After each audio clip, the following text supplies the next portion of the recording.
Tudo bom, galera? Aqui quem fala é o professor Cadu Lima, professor de Geografia, nosso querido tema.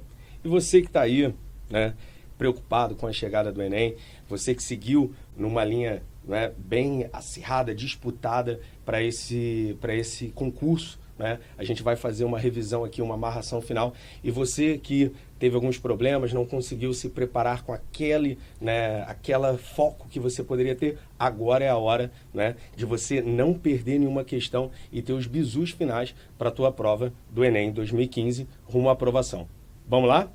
Então, de geografia, né, você tem que ficar ligado no seguinte: alguns temas são muito importantes, muito pertinentes, né, sempre caem no concurso do Enem. Um deles, né, para a gente começar, é a ideia geopolítica de velha ordem mundial e nova ordem mundial, tá? Começando a ideia da Guerra Fria.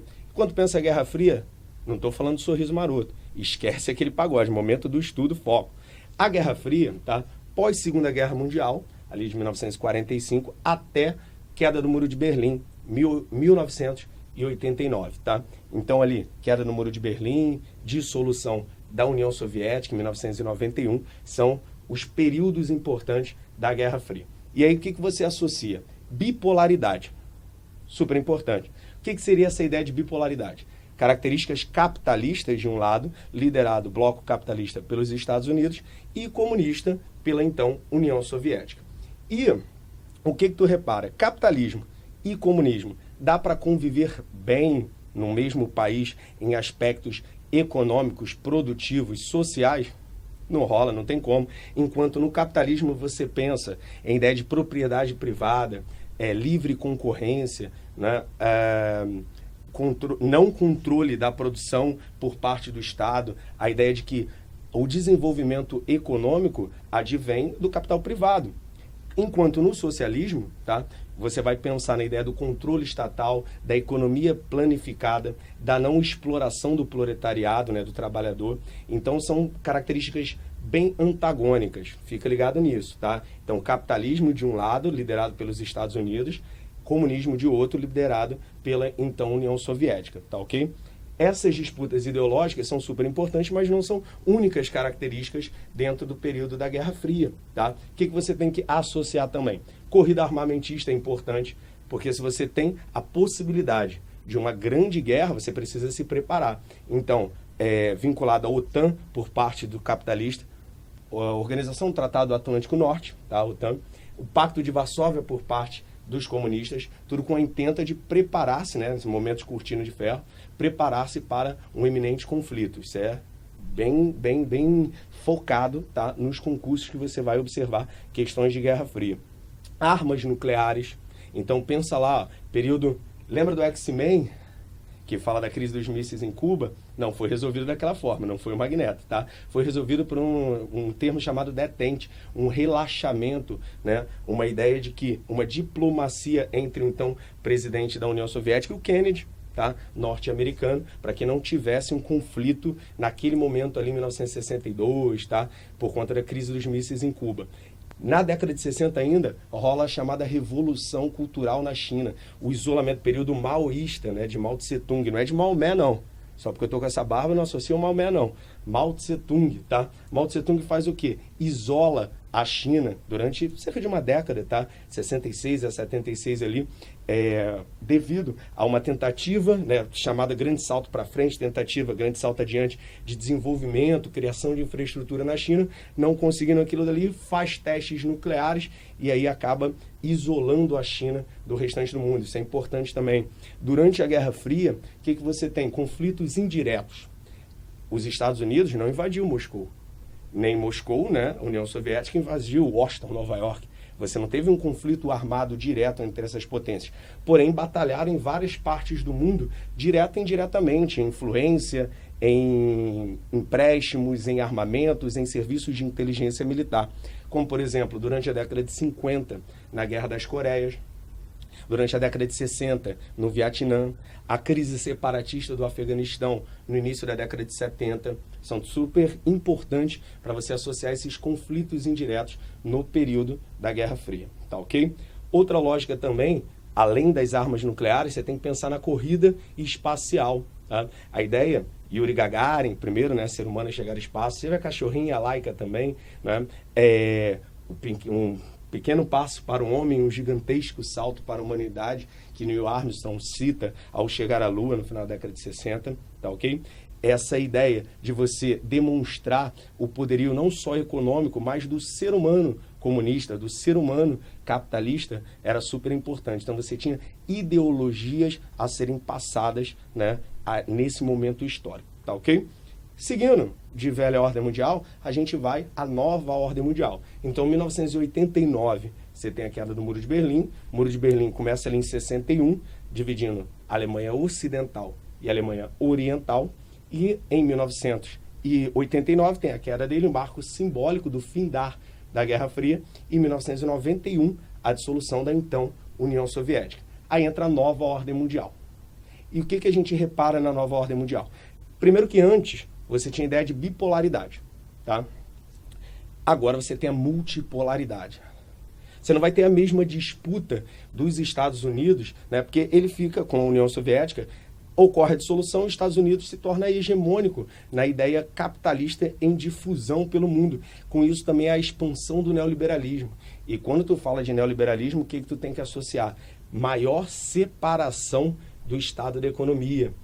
Keynesianismo é a ideia de aproximação, tá? De intervenção do Estado na economia, enquanto o neoliberalismo, a partir do final de 70, ali 80, consequência da crise do petróleo, a Margaret Thatcher, Dama de Ferro, lembra?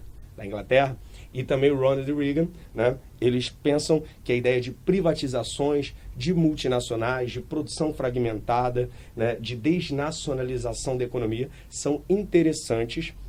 E, a partir da década de 90, isso começa a se difundir, né? Por exemplo, no Brasil, olha a década de 90, não ocorreu muitas privatizações?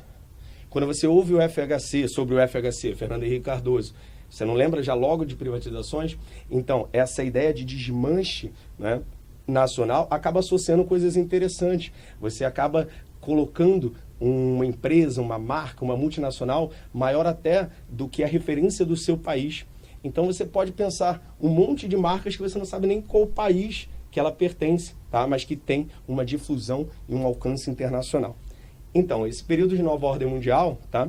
É um período de multipolaridade econômica, disputa de novos mercados, crescimento das nações emergentes.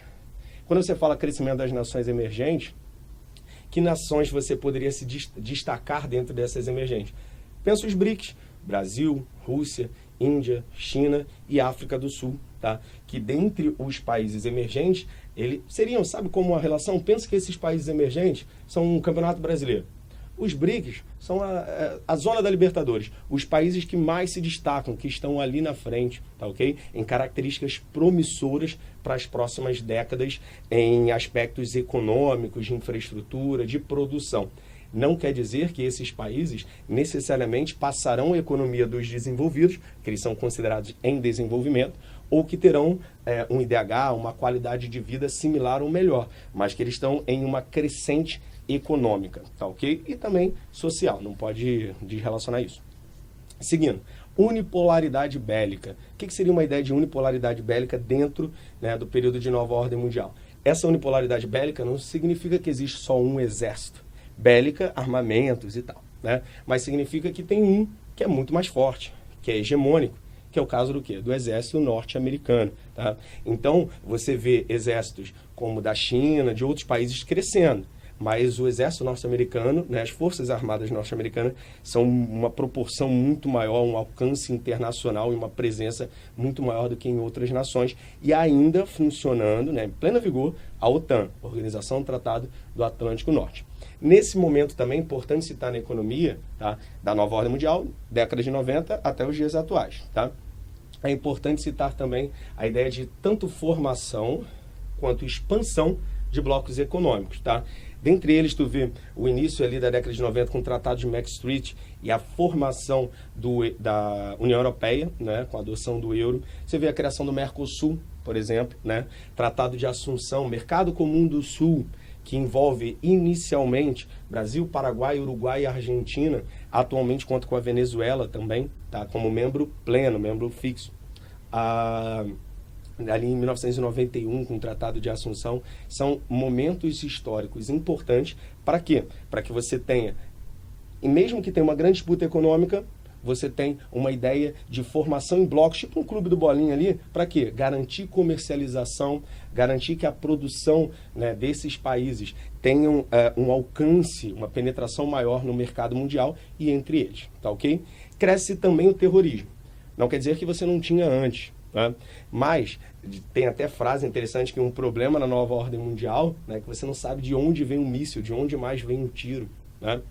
Então, essa lógica terrorista, você fica muito claro com o 11 de setembro, o World Trade Center, tá, em 2011, que acaba desencadeando a ideia, né, de política de combate ao terrorismo com ação preventiva, a doutrina Bush, a guerra ao terror, tá, e perseguições ao Osama Bin Laden, a organizações, né, terroristas como a Al-Qaeda, o Talibã, e recentemente você vincula ao ISIS, né, o Estado Islâmico, que você domina partes, né, ali no território do Iraque, da Síria, bem complicado, né? Que tem gerado grande crise de refugiados, que a gente já vai falar, tá? O Boko Haram também é muito importante ali na Nigéria e outras áreas de influência na África, tá? Então são grupos radicais terroristas, sem contar com a relação de biopirataria, de narcotráfico, todos esses aspectos são importantes na nova ordem mundial, ok? Vamos agora à parte de globalização. Globalização não é nada a ver com a Globo, o povo não escolheu a Globo, isso não é globalização. A ideia de globalização é a ideia de redução do espaço-tempo, de encurtamento de distâncias. E para de pensar que globalização é um processo recente, processo da última década, semana passada para cá. Não é. O processo de globalização, desse encurtamento de distância, você vê precedentes lá desde a expansão, né, marítima, da ideia das caravelas, do conhecimento do novo mundo, tá ok? Tu vê também períodos de segunda revolução industrial, a ideia do neocolonialismo, imperialismo, que você tem uma expansão em áreas de influência pós o Tratado de Berlim, tá ok? E você vê com a terceira revolução industrial, a revolução técnico-científica e informacional, a ideia do advento da internet, uma presença, um alcance muito maior com avanços de transportes e comunicação que acabam tendo inferências tanto econômicas, produtivas, mas também sociais. E quando você fala dessa ideia social, você tem que pensar o seguinte, né? Ao mesmo tempo que a globalização aproxima, ela distancia.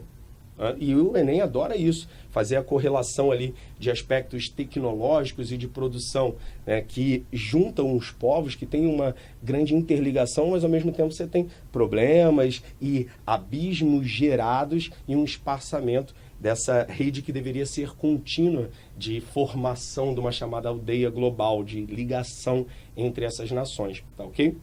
E aí, a gente pensa em globalização também com aspectos positivos e negativos vinculados a ela, pelo menos em teoria.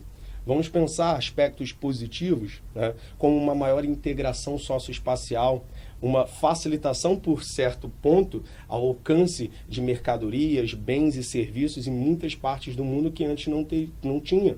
Tá? A ideia de produção fragmentada, né, a expansão das multinacionais pensadas com o neoliberalismo, tem os meios técnicos e possíveis, tá, com as ideias da globalização, com os princípios da globalização, você consegue ter essa produção, esse alcance muito maior.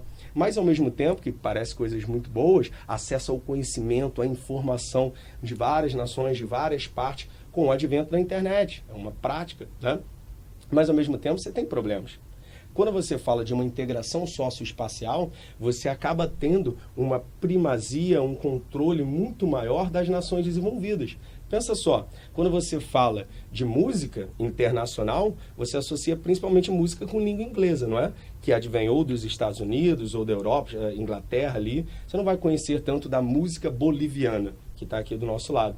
Então, ao mesmo tempo que tu tem uma integração, você tem uma ideia de perda de identidade nacional. Isso é importante, fica ligado nisso.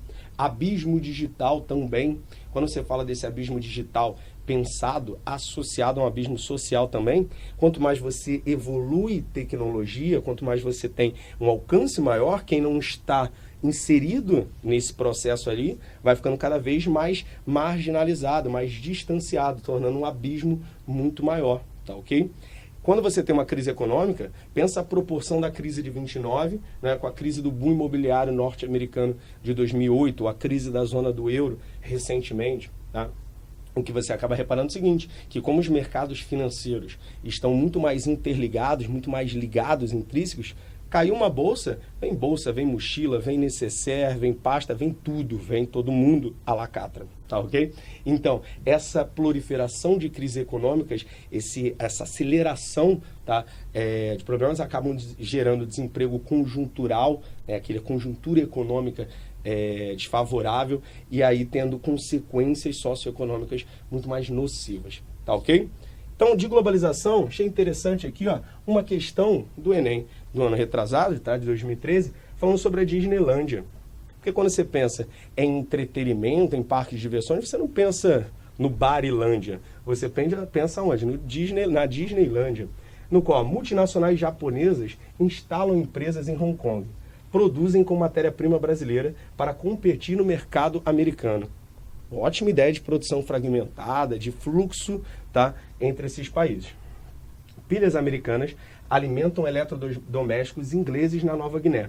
Gasolina árabe alimenta automóveis americanos na África do Sul. Tá? Crianças iraquianas fugidas da guerra não obtêm vistos no consulado americano do Egito para entrarem na Disneylândia. Então, olha só, ao mesmo tempo que você tem uma integração muito maior produtiva, você tem uma restrição quanto crianças saídas, né, fugidas do Iraque para entrar em determinadas nações e parques de diversões de áreas desenvolvidas. Então essa canção aqui ressalta o quê? Uma coexistência internacional entre seguintes situações. Ao mesmo tempo que você tem uma interligação produtiva, trocas econômicas vinculadas entre essas nações, todo mundo pode entrar nas nações mais desenvolvidas, permanecer, desenvolver-se nessa área. A gente sabe que você tem muita barreira por conta das nações desenvolvidas ao estrangeiro. Então, ao mesmo tempo que tem uma ampliação dessas trocas, você tem uma restrição para quem estará, para quem vai comercializar. Então, ó, gabarito B, que fala ampliação de trocas econômicas, porém seletividade de grupos. Quando eu falo seletividade de grupos, um ótimo exemplo é os Estados Unidos. Repara como é a fronteira dos Estados Unidos com o México e como é a fronteira dos Estados Unidos com o Canadá. Muito diferente, né? Então, a ideia de similaridade cultural, econômica, né, vai fazendo um distanciamento mesmo com uma proximidade física, territorial. Pense em áreas da Europa Ocidental para a Europa Oriental, tá? Algumas partes da Ásia ali, você repara isso bem claramente. Ok? Vamos a mais um tema importante aqui de migrações. Primeiro, o que seria migração? Migração significa o deslocamento de uma população. Simples. Então, o deslocamento, o translado de uma população é visto quanto uma migração. Porém, você tem fatores atrativos nessa migração e fatores repulsivos também. Quando eu falo fatores repulsivos, são problemas, são coisas, né, que repelem, que afastam determinadas pessoas de sua terra natal ou do local que estão, né? Que fatores repulsivos a gente pode pensar, vincular? Problemas econômicos, como desemprego, fome, miséria, catástrofes naturais, como o caso do Haiti, como o caso da Indonésia, tá?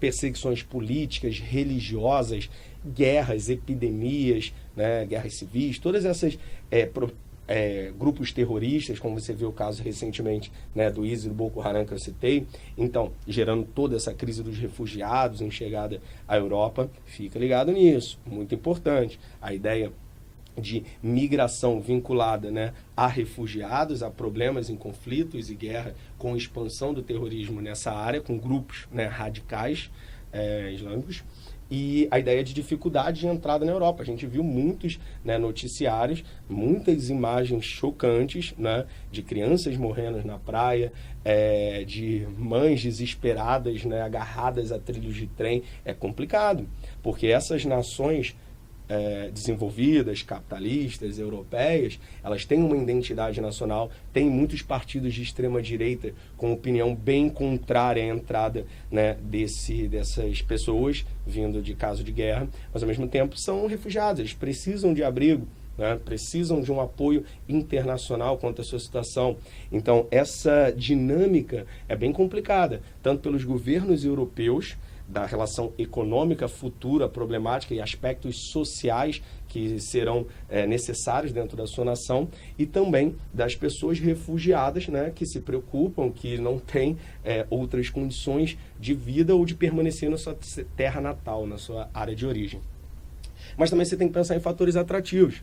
Quando você fala fatores atrativos, o que uma pessoa procura para estar numa área? Muito simples. A ideia de uma oferta de emprego, uma boa condição de vida, uma boa qualidade de vida é o que se almeja nos territórios. Então você vê uma grande migração de áreas, né, mais subdesenvolvidas, mais pobres. Se você for pensar a nível do mundo, né, você tem da América Latina, da África, do Oriente Médio, né, de partes do Sul e Sudeste Asiático, em grande, né, foco de migrações para os Estados Unidos, para a Europa Ocidental, para o Japão, tá? Esse foco ali, tanto de repulsivo quanto atrativo, é importante você ficar ligado. Mas não esqueça, tá, que você tem alterações em fluxos migratórios. Há uma grande chegada também nos chamados países emergentes, como o Brasil. E, na tua redação, 2012, redação do Enem, redação super importante, processos imigratórios do Brasil do século XXI. Então, chegada de estrangeiros no Brasil, poderia citar exemplos de haitianos, de bolivianos, de paraguaios, né? E por aí vai. Coreanos, chineses. Então você tem um grande percentual de entrada também no nosso país, não só o fator de imigração. E aí, aproveitando, se eu falei que migração é o deslocamento de uma população. Professor, e essa ideia de imigração e de emigração, eu sempre confundo isso. Para mim, eu penso que imigração é dentro do país, imigração é indo para algum lugar. Que negócio é esse? É muito simples. A imigração, vamos colocar o Brasil como ponto referencial. Então, o imigrante é o italiano, é o boliviano, é o angolano, né, que está vindo para o nosso país. Então, imigrante e a ideia de entrada de estrangeiros. Enquanto se o brasileiro está aqui, quer ir para os Estados Unidos, quer ir para o Japão, quer ir para o Congo, que seja, tá? É chamado emigrante. Pensa uma associação simples. O I e o E, para você não confundir, associa imigração com importação e emigração com exportação. O I e o E, tá? Então, não é a mesma coisa, claro, mas imigrante, importação, chegada, tá? Enquanto o imigrante é exportação, saída. Então, se tu achar que vai confundir, associa o I e o E com importação e exportação. Fica bem fácil, tá ok? Seguindo. Um outro aspecto importante a ser citado também são os tipos de imigração. Então, por exemplo, se a pessoa está lá no campo, está com a sua enxada, está na roça, está curtindo a vida ali, não tem televisão, ou até agora já tem, né, sinal digital. Mas se você não tem condições para permanecer na terra por aspectos de modernização agrícola, de concentração fundiária, de problemas, né, no solo mesmo, problemas de seca, e você vai para o meio urbano, o que seria isso?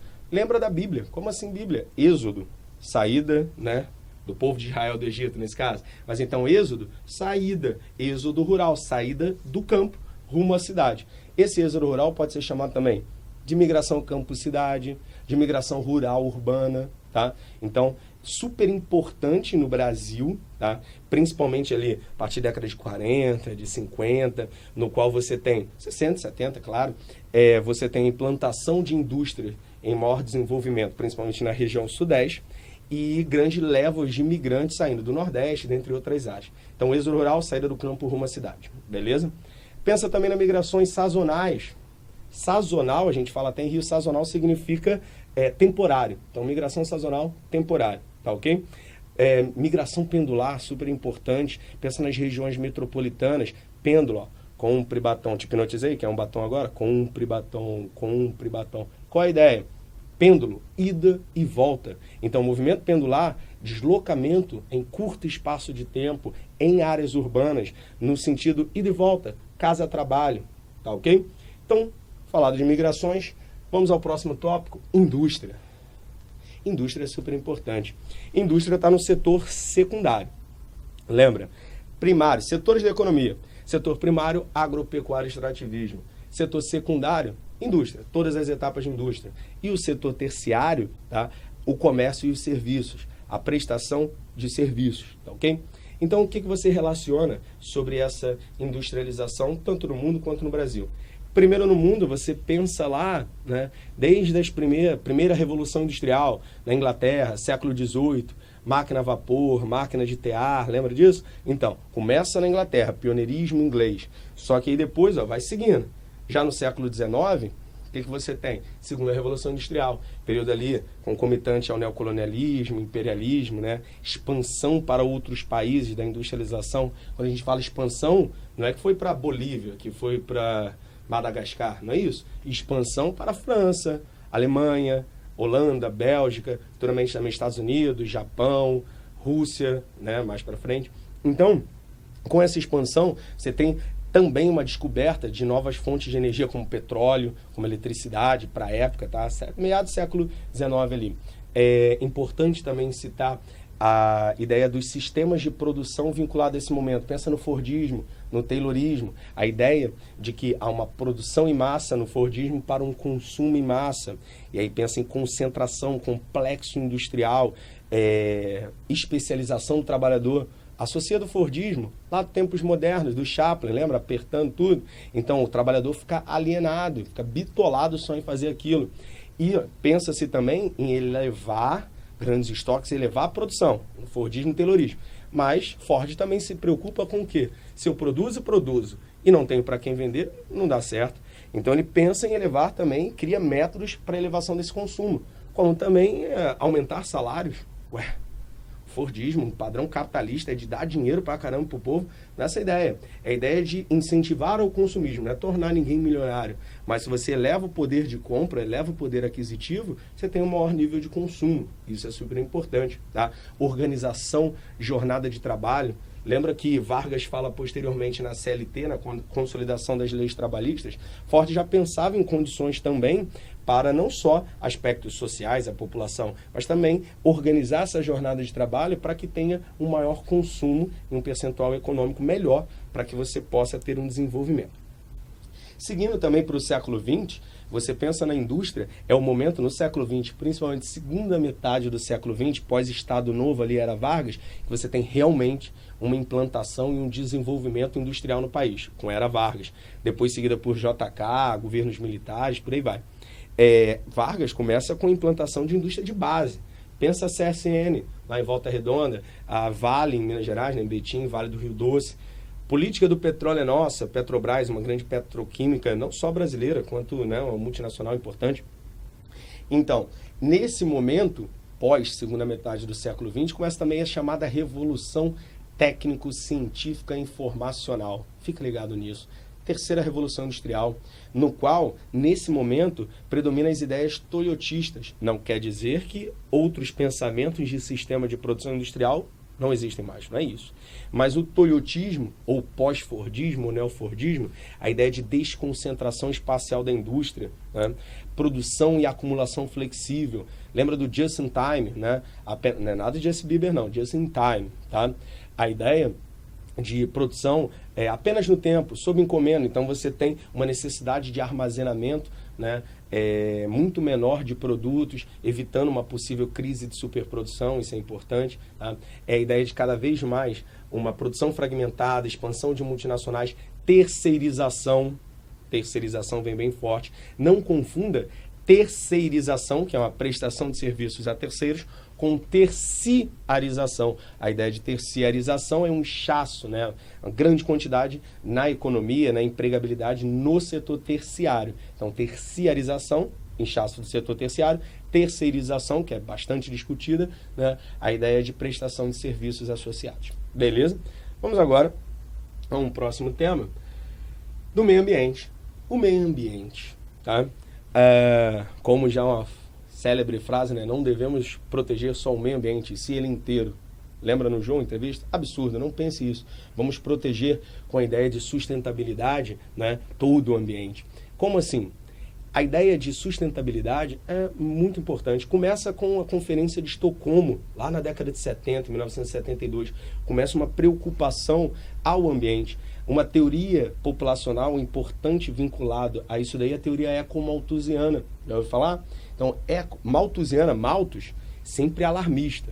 Fala que a população está crescendo muito e aí você vai ter vários problemas associados a isso. Na malthusiana lá do século XVIII, século XIX, fala-se que a população vai crescer em PG e a oferta de alimentos em PA.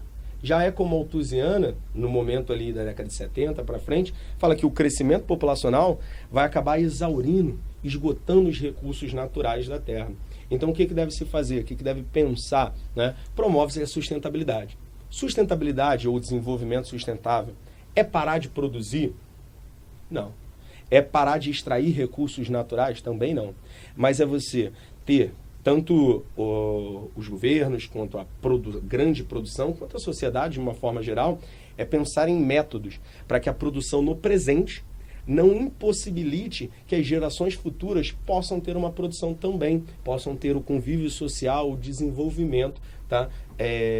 Como um todo. Então, práticas de reuso, né? Reutilização hídrica,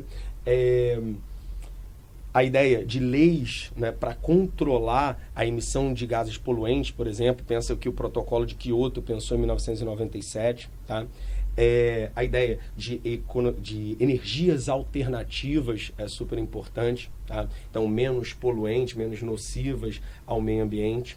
Todos esses, reciclagem, todos esses aspectos, você acaba promovendo uma sustentabilidade nas economias e na produção, tá ok? Outro marco importante também é você pensar sobre impactos ambientais gerados, tanto em áreas de formações vegetais, quanto em produção agrícola, mas também no meio urbano. Pensa no Brasil sobre produção agrícola, a chamada expansão da fronteira agrícola, que tem pessoas que dão glória a isso, né? A bancada ruralista, pessoas que querem, né, desmatar e ocupar e ganhar muito dinheiro em cima disso. Mas a ideia de expansão de uma fronteira agrícola, que é um assunto bem recorrente na tua prova, é de você pensar o seguinte: fronteira, da ideia de limite. Estou expandindo, eu produzi até aqui, agora eu produzo até aqui, por aí vai, aí eu saio da tela, não posso, voltou, continua produzindo. A ideia desse desmatamento ocorre principalmente nas áreas entre o domínio amazônico e o domínio do cerrado, áreas ali do interior do Brasil, entre o centro-oeste, o norte do Brasil, o nordeste também, né, em grande quantidade. Principalmente para quê? Pega áreas gigantescas de floresta amazônica, desmata para pastagem, para boi, né? Para isso mesmo. Para soja, super importante, né? Produção agrícola no Brasil, para agroexportação, gera-se um grande não dá para falar que gera um grande superávit atualmente que a gente está em crise, mas é pertinente, é bem relevante para a nossa economia. Então, expansão de fronteira agrícola gera desmatamento, gera queimadas, um padrão de produção, tá? Em gigantesca escala, às vezes não tem a conservação do solo pensado, uma grande utilização de agrotóxicos, pesticidas que acabam contaminando a biota natural, rios, córregos, aquíferos, né? O solo em desgaste. Todos esses processos são nocivos, né, ao ambiente e devem ser pensados numa sustentabilidade para você minimizar esses danos. Enquanto no meio urbano, o que você pensa no meio urbano?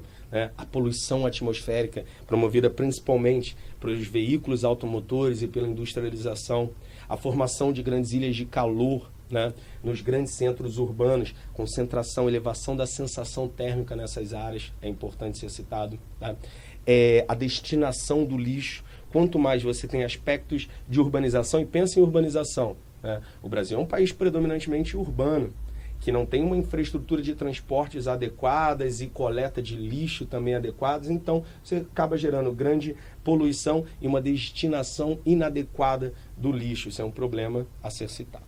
Seguindo, para a próxima. Cartografia. Olha o tema da cartografia, tá? Cartografia, muita gente tem medo. Por quê? Para com isso. Tá?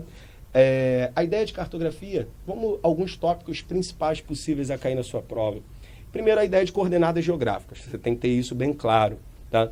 No qual, lembra lá da titia Teteia, né, do colégio, a ideia de latitude e longitude. Pô, professor, numa prova do Enem eu vou precisar disso? Pode precisar sim, é importante. Ó. Latitude são coordenadas geográficas, são linhas imaginárias. E aí você vai ter uma disposição. Latitude na horizontal, tá? De ladinho, pensa latitude, de ladinho, horizontal. E aí, ó, linha do Equador é o marco zero, sendo 0 a 90 graus para o hemisfério norte, 0 a 90 graus para o hemisfério sul.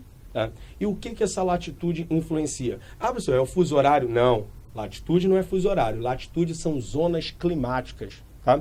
Então, a ideia é de que nas áreas equatoriais você tem uma incidência mais direta dos raios solares, enquanto pelo formato, né, da Terra, quanto nos polos, você não tem a mesma incidência direta.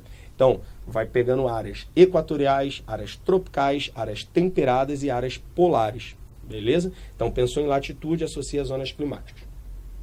Pensa em longitude, ó, vertical.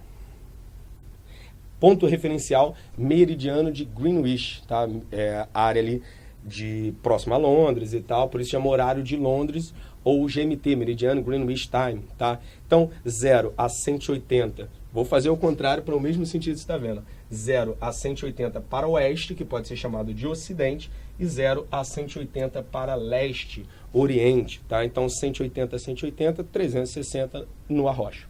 Então, esse aspecto que você pega da longitude é super importante para você pensar no quê? No fuso horário.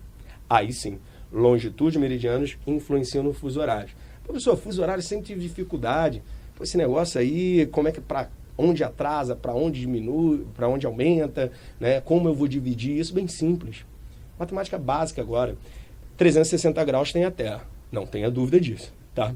Então, 360 graus. Cerca de 24 horas o dia. Se você divide 360 por 24, dá 15. Então, significa que a cada 15 graus equivale-se a um fuso, que equivale-se a uma hora, tá?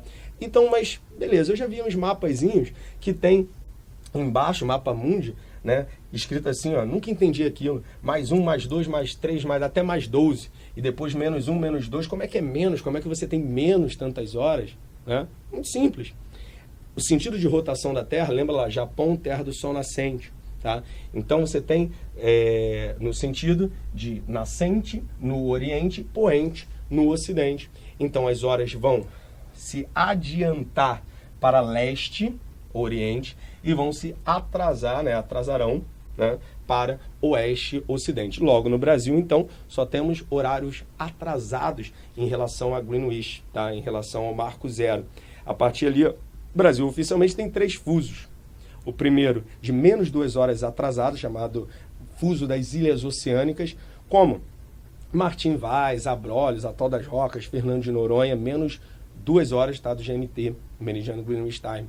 O horário de Brasília, que é super importante, porque o horário de Brasília, né, abarca a maior, né, área em extensão territorial do país e em população e economia.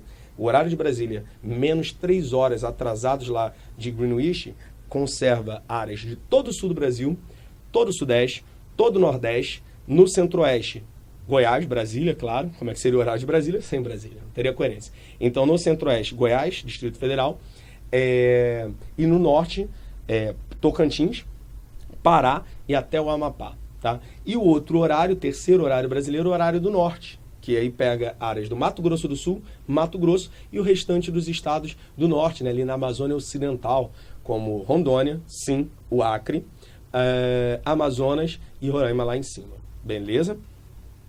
Partindo disso, você tem 3 fusos oficiais no Brasil, ok? Você tinha, até 2008, a análise dos fusos naturais tinha um quarto, ali a partezinha entre o extremo oeste do Amazonas e o Acre, tá? Que é menos 5 GMT, o último. E aí, projeto de lei, na emenda constitucional, aglutinou esse último fuso, tornando, então, atualmente no Brasil, 3 fusos oficiais. De projeção, professor, projeção, quando cai umas imagens daquela dali, eu não entendo. Muito simples, né? Se você for pensar as projeções cilíndricas, pensa como se fosse a Terra envolver um lençol assim, um cilindro, tá? São as mais utilizadas, são as mais práticas. Você tem 2 que se destacam muito, a projeção de Mercator e a de Peters, tá? Em épocas totalmente diferentes, tá? Se você for ver Mercator, um belga lá de 1592, se não me falha engano, que ele fez essa projeção, tá? Bem mais antiga, de Peters agora do século XX, década de 70, mais recente. No qual, em Mercator, é aquele padrão que você vê do mapa mundi, tá? Nos colégios, no livro, padrão de Mercator. E como é que funciona a de Mercator? Ele acaba privilegiando, né, a forma, o contorno dos continentes, porém o volume, a dimensão, né, o tamanho, né, acaba não ficando muito adequado, não. Um ótimo exemplo é da Groenlândia, que ela tem uma extensão gigantesca na projeção de Mercator, e tu vai ver que em Peters não. Então, pensou em Mercator, lembra lá do teu mapa mundi, ela é eurocêntrica, né, botando a Europa ali como centro, e você acaba tendo um contorno uma forma, né, bem adequada, porém o volume, o tamanho, né, dos continentes não está muito bacana, não. Enquanto a de Peters, mais recentemente, ela pensa do seguinte: Peters acaba dando uma relação de tamanho, né, de volume mais adequado, né, mas a forma não fica muito legal, não. Não sei se vocês já viram mapas, né, tá até aqui demonstrado, que ele praticamente parece que tem um peso embaixo aqui no sul, ele dá uma esticada. Tá? Então você não vê a mesma forma, o mesmo contorno que você está acostumado de ver no mapa mundi. De Peters tem um tamanho, né, mais adequado, porém a forma não fica muito legal não, fica mais esticado. Tá, ok? E não esquece daquela plano azimutal. Pô, como é que eu vou lembrar disso? Lembra da bandeira da ONU? Já viu a bandeira da ONU? Parece que tá como se colocasse um lençol por cima da Terra, assim, ó. Tá? Então você lembra a bandeira da ONU, você tem ali no centro, né, áreas como Estados Unidos, como Europa, como Rússia, né, o controle nas áreas periféricas, partes da Ásia, América Latina, África, tá? Bem centralizadora ali também, ok? Seguindo, parte aí, ó, de geografia física, importante, principalmente aqui, ó, temas como clima e hidrografia, que a gente está passando por sérios problemas de crise hídrica, né, problemas com a água. Pensa primeiro a relação do clima. A diferenciação, né, conceitos climáticos de clima, tempo, sensação térmica. Clima é um padrão sucessivo, padronizado, duradouro. Pode-se alterar o clima? Sim, mas precisa de uma sucessão de 30, 35, 40 anos para que tenha essas alterações. Enquanto o tempo, né, tempo atmosférico, quando vê no jornal, é previsão do tempo, não do clima. Então, o tempo altera-se, o tempo atmosférico altera-se, o tempo cronológico o tempo todo. Então, o correto é você falar, o tempo virou, né? O tempo está muito seco hoje, está muito chuvoso. Então, relações momentâneas, né, repassadas. Enquanto a sensação térmica, essa percepção de temperatura pelo indivíduo, tá ok? E os climas do Brasil? Algumas características do clima do Brasil. Você tem 6 climas no Brasil, tá? O equatorial, o tropical de altitude, o tropical úmido atlântico, o semiárido, tá? E o subtropical. Com algumas características principais. O equatorial, tá? Temperatura lá do norte, da Amazônia, área de floresta amazônica, né? Então pensa em vegetação. Vegetação é o espelho do clima. Então vegetação tem uma total correlação com o clima, com o relevo, com a hidrografia da área. Então, no clima equatorial, médias de temperaturas elevadas durante todo o ano, tá? E o maior índice de chuvas, o maior índice pluviométrico do país. Além também de pensar nas áreas do norte do Brasil, em predominância, né, do clima equatorial, você pensa também em uma baixa amplitude térmica. É o clima do Brasil que tem menor variação de temperatura, beleza? Aí tu pensa o tropical. Tropical, onde é que fica o tropical? Brasil central. Tá? E já dizia Jorge Menjó, moramos num país tropical, não equatorial. Abençoado por Deus e bonito por natureza. Esse clima tropical abrange partes do centro-oeste, do sudeste, do nordeste. As áreas principais ali de formação vegetal, você tem o cerrado, você tem Pantanal também, mas o cerrado fica bem delimitado ali. Estações bem definidas, verão quente e chuvoso, inverno frio e seco, importante, fica ligado nisso. Outro clima, o tropical úmido atlântico, ou litorâneo úmido, tá? Nas áreas costeiras do Brasil, lá do litoral nordeste, até mais ou menos ali o leste de São Paulo, tá? É o clima que nós estamos aqui. Quando você pega o tropical úmido atlântico, como é que é o clima? Temperatura muito elevada no verão, né? Ultrapassa tranquilamente 40 graus Celsius. Chuvoso, né? Segundo maior índice de chuvas do Brasil, tá? Inverno ele é frio e seco em comparação ao seu verão, tá ok? Sem contar que as áreas litorâneas, que formações vegetais nós temos em maior abundância, né? Você tem floresta tropical, que é a chamada a Mata Atlântica, os manguezais, tá? São super importantes nessas áreas. Tem também o semiárido, área do sertão nordestino, tá? A área mais seca do Brasil, área de formação vegetal associada à ideia da caatinga, tá? Espécies xerófitas, pensa as cactáceas, plantas adaptadas, já caiu sobre isso, plantas adaptadas à seca, à aridez, tá? Menor índice de chuvas porque tem aquelas barreiras orográficas, é como se criou um muro, um paredão que dificulta a passagem de umidade, por isso que o sertão ali é tão seco, tá ok? Chuvas irregulares, mal distribuídas, né? Tanto ao longo do ano, pelo território também, e o menor índice de chuvas do país. O clima tropical de altitude, né? Então já diz, ó, de altitude. Se é de altitude, vai ser numa área de planície ou de planalto? Tem que ser de planalto, tá? São as áreas tropical de altitude do Planalto Atlântico do Sudeste. Ou como o nosso grande geógrafo Absaber, né? Aziz Nassim Absaber falava do domínio de mares e morros florestados. Pensa nas serras, tá? Aqui do Sudeste. Serra da Mantiqueira, Serra do Mar, Serra dos Órgãos, Serra da Cantareira, Serra do Espinhaço, Serra da Canastra, José Serra, que seja. Um monte de serra, né? A ideia desse Planalto Atlântico do Sudeste quanto clima tropical de altitude, né? O que você associa? Verões, eles são quentes, porém são mais amenos, né? Você tem o fator de amenização da temperatura, como a altitude, como a permanência de vegetação. Só que os invernos, a penetração da chamada MPA, massa polar atlântica, lembra aquela que vem lá do sul da Patagônia, da Argentina, pode provocar o fenômeno de friagem lá no norte. Então, a penetração dessa massa faz com que o tropical de altitude e também o subtropical sejam bem frios, bem rigorosos, tá? Durante o inverno. E a área de formação de Mata Atlântica. Enquanto subtropical, o nome já diz, subtropical. Qual trópico? Trópico de Câncer ou de Capricórnio? Capricórnio. Trópico de Câncer é para o hemisfério norte, trópico de Capricórnio para o hemisfério sul. Tá? Então, abaixo, tá, desse trópico, áreas aqui entre o sul de São Paulo ali, Paraná, Santa Catarina, Rio Grande do Sul. Que características você tem do subtropical?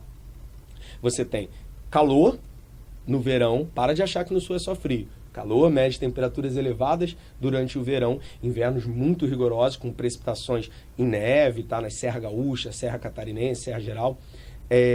Geadas também, tá? São bem comuns, e uma grande amplitude térmica, né? Então é o clima que tem maior variação térmica, amplitude térmica no país. Vegetação nessa área, tem Mata Atlântica? Tem Mata Atlântica, tá? Tem também Mata das Araucárias, né? O Mata dos Pinhais, área de Araucária, Pinheiro do Paraná, e também os campos, Campanha Gaúcha, Pampas, beleza? E de hidrografia, né? Para finalizarmos, qual a ideia de hidrografia? Hidrografia é super importante você pensar que o Brasil tem grande volume de água, tá? Você tem aquífero gigantesco. O que é aquífero? Pensa em um conjunto, né, de lençóis freáticos embaixo da terra. Isso é um aquífero.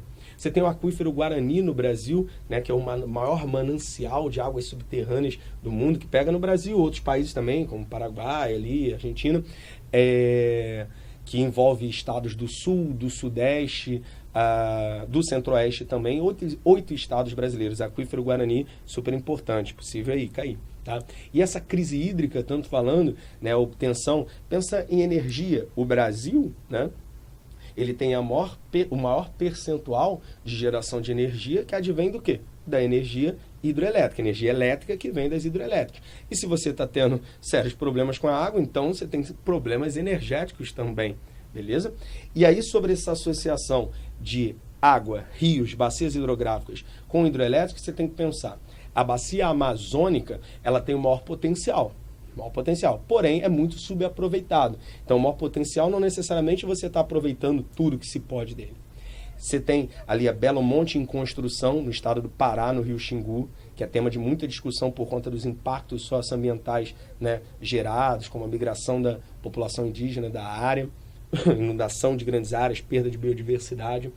Você tem também São Luís de Tapajós, no Rio Tapajós, Giral, Santo Antônio, tá, pelo Rio Madeira ali. Então, grandes hidrelétricas já em construções ou já construídas para desenvolver um pouco esse potencial tão gigantesco da bacia amazônica. E foi descoberto lá também, já caiu no Enem, o aquífero Alter do Chão, também um grande manancial de águas, volume de água até possível superior ao aquífero Guarani. Já bacias hidrográficas no Brasil de maior aproveitamento, então você tem obtenção de energia elétrica em grande volume ali, a bacia do Paraná, a bacia do São Francisco, a Tocantins, Araguaia também, né? Então a ideia é de que na bacia do Paraná você tem Itaipu, maior brasileira, binacional, Brasil-Paraguai, mas maior brasileira, né, segunda maior do mundo, só perde para uma chinesa. Você tem várias, né, no São Francisco, como Sobradinho, Paulo Afonso, Xingó, Três Marias. No Tocantins, Araguaia, você tem a Tucuruí, gigantesca, ali no estado do Pará. Tá? Então, são grandes hidrelétricas para obtenção de energia através da força hidráulica, do curso dos rios. Tá ok? Galera, foi isso.